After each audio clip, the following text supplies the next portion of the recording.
Hi, welcome to Stay Healthy Expert Tips. I'm Dhila, your Watsons Pharmacist.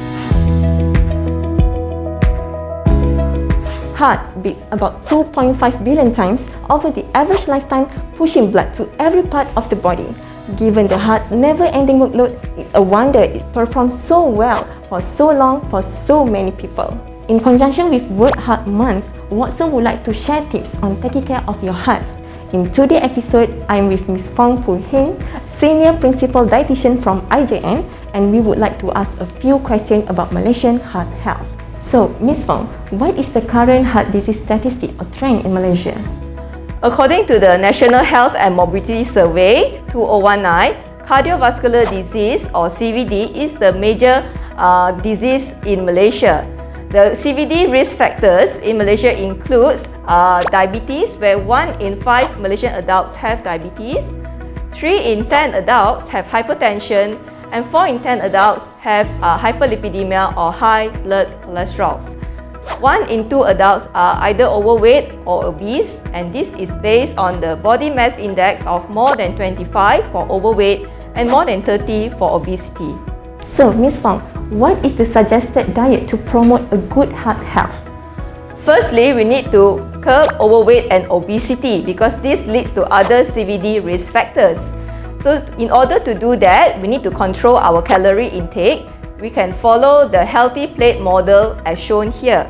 So, according to this model, half of your plate would be from fruits and vegetables, quarter of your plate would be filled with grains, and quarter of your plate with protein. So you can actually follow this model for all your meals. Secondly, we need to look into our fat intake. We need to reduce our saturated fat and trans fat intake by looking into our cooking methods, where we can actually steam, boil, bake or grill our food instead of cooking with a lot of oil.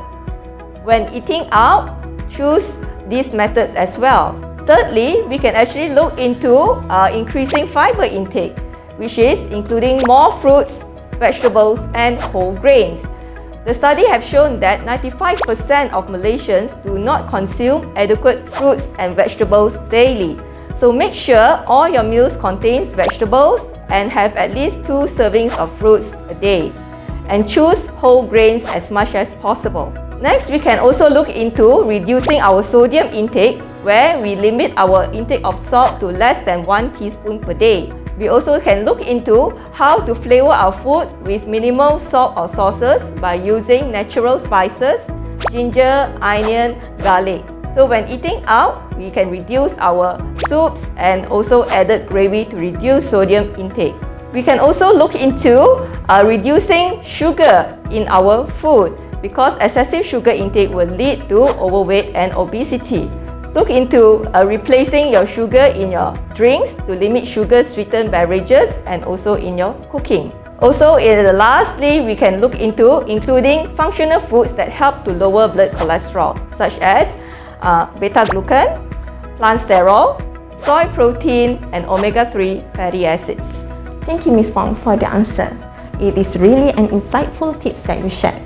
Do stay tuned with us because we will bring you a physiotherapist from IJN to share his next tips to keep your heart healthy.